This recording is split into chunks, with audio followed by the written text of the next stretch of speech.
In August of 1590, an English governor rowed ashore to the island where he had left 115 people, his own daughter and infant granddaughter among them, and found every last one of them gone. No bodies, no graves, no sign of a fight. Only one word carved deep into a post at the gate: Croatoan. This is not a ghost story. It is real, documented history.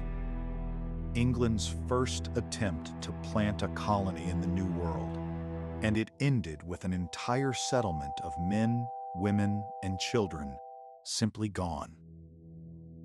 And here is what should unsettle you. More than 400 years later, with archaeology and DNA and every modern tool, we still cannot say for certain what happened to them. So where did an entire colony go?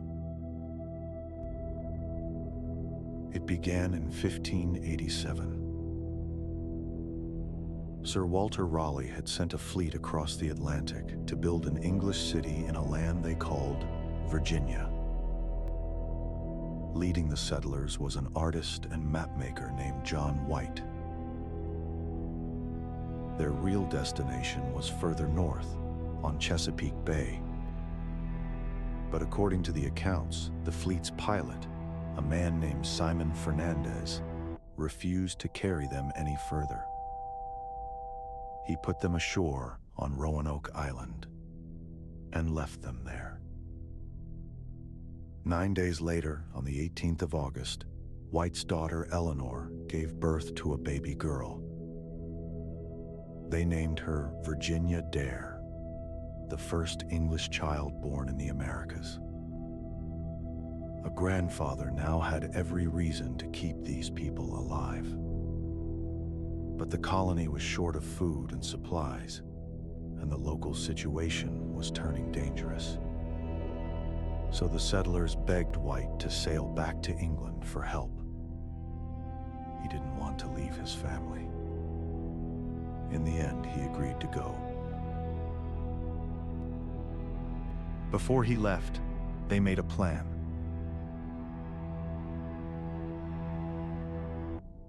If the colonists ever moved on, they would carve the name of their new home into a tree or a post. And if they were driven out by force, attacked, in danger, they would carve a cross above the name as a secret signal of distress. White expected to be back within months. Instead, the timing could not have been worse. England was at war with Spain, and in 1588 the Spanish Armada came for the whole country. Every seaworthy ship was seized for the fight. 1 year passed, then 2. By the time White finally secured passage back across the Atlantic, 3 years had gone by. He landed on Roanoke on the 18th of August, 1590, his granddaughter Virginia's 3rd birthday.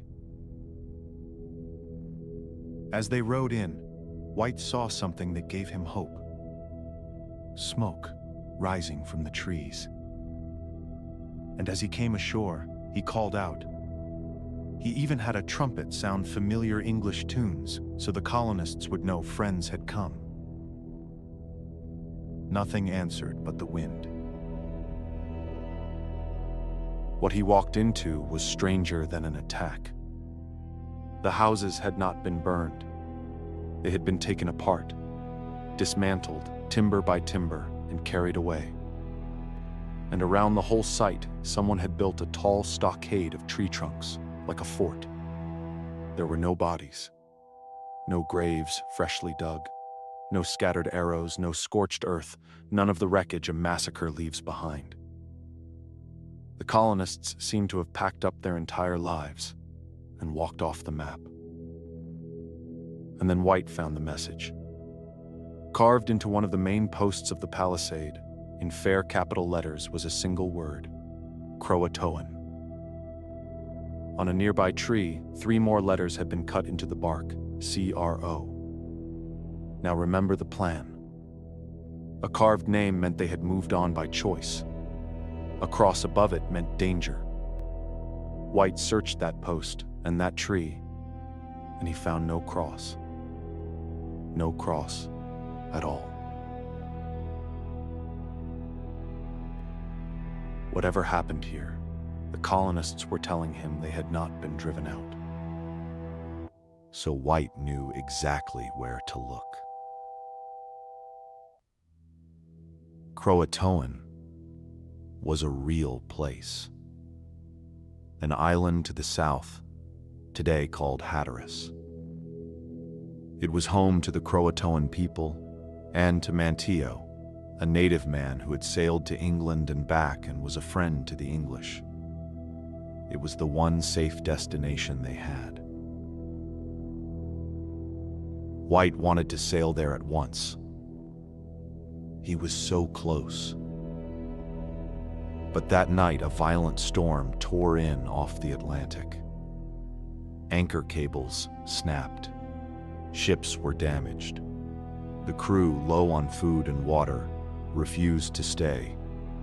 And so John White was dragged away from the one clue he had, without ever reaching Croatoan Island. He sailed back to England and never crossed the Atlantic again. He would die never knowing what became of his daughter and his granddaughter. For centuries, that was where the trail ended. One word on a post, and 115 people who were never seen again. So here is the real question. Where do you take an entire colony and leave nothing behind but a single carved word? Let's weigh the theories. The first, and the one most historians now favor, is the simplest reading of the clue itself. The colonists did exactly what the carving said. They went to Croatoan, and they assimilated. They went to live among the native people there.